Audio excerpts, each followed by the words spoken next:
மேட்டூர் அணை தமிழ்நாட்டின் சேலம் மாவட்டத்தில் காவிரி ஆற்றின் குறுக்கே கட்டப்பட்ட மிக முக்கியமான அணைகளில் ஒன்றாகும். மேட்டூர் அணையின் கட்டுமானப் பணிகள் 1925ஆம் ஆண்டு தொடங்கப்பட்டன. இது பிரிட்டிஷ் ஆட்சியின் கீழ் மெட்ராஸ் மாகாணத்தில் மேற்கொள்ளப்பட்ட மாபெரும் திட்டங்களில் ஒன்றாகும்.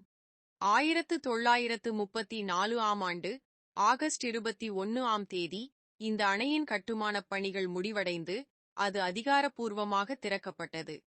இந்த அணையின் திட்டமிடல் மற்றும் கட்டுமானப் பணிகளை மேற்பார்வையிட்டவர் பிரபல பொறியாளர் சர் மோக்ஷகுண்டம் விஸ்வேஸ்வரய்யா ஆவார்.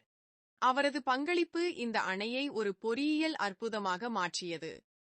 இந்த அணை முதலில் ஸ்டான்லி அணை என்று அழைக்கப்பட்டது. இது அப்போதைய மெட்ராஸ் மாகாண ஆளுநராக இருந்த சர் ஜார்ஜ் ஃபிரெடரிக் ஸ்டான்லியின் நினைவாக வைக்கப்பட்டது. பின்னர் இது மேட்டூர் அணை என்று பொதுவாக அழைக்கப்பட்டது, ஏனெனில் இது மேட்டூர் என்ற இடத்தில் அமைந்துள்ளது. காவிரி டெல்டா பகுதியில் உள்ள விவசாய நிலங்களுக்கு நீர்ப்பாசனம் செய்வதற்காக இந்த அணை முதன்மையாக கட்டப்பட்டது. இது தஞ்சாவூர், திருவாரூர், நாகப்பட்டினம் போன்ற பகுதிகளில் விவசாயத்தை பெருமளவில் மேம்படுத்தியது. அணையில் மின்சார உற்பத்திக்காக நீர்மின்சார நிலையம் அமைக்கப்பட்டது. இது தமிழ்நாட்டின் மின்சாரத் தேவைகளை பூர்த்தி செய்ய உதவியது. காவிரி ஆற்றில் ஏற்படும் வெள்ளத்தை கட்டுப்படுத்தவும் இந்த அணை உதவுகிறது. மேட்டூர் அணையின் நீளம் சுமார் 1700 மீட்டர் மற்றும் உயரம் 65 மீட்டர் ஆகும்.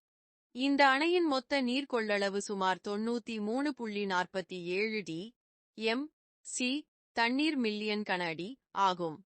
இது சுமார் 15 லட்சம் ஏக்கர் விவசாய நிலங்களுக்கு நீர்ப்பாசன வசதியை வழங்குகிறது.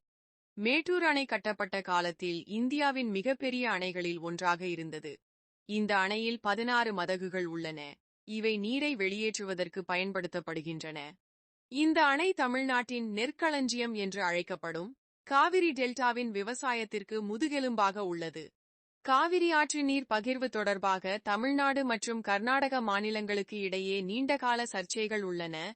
இதில் மேட்டூர் அணை முக்கிய பங்கு வகிக்கிறது. பருவமழையை பொறுத்து அணையின் நீர்மட்டம் மாறுபடுகிறது. இது விவசாயிகளுக்கு பெரும் சவாலாக உள்ளது.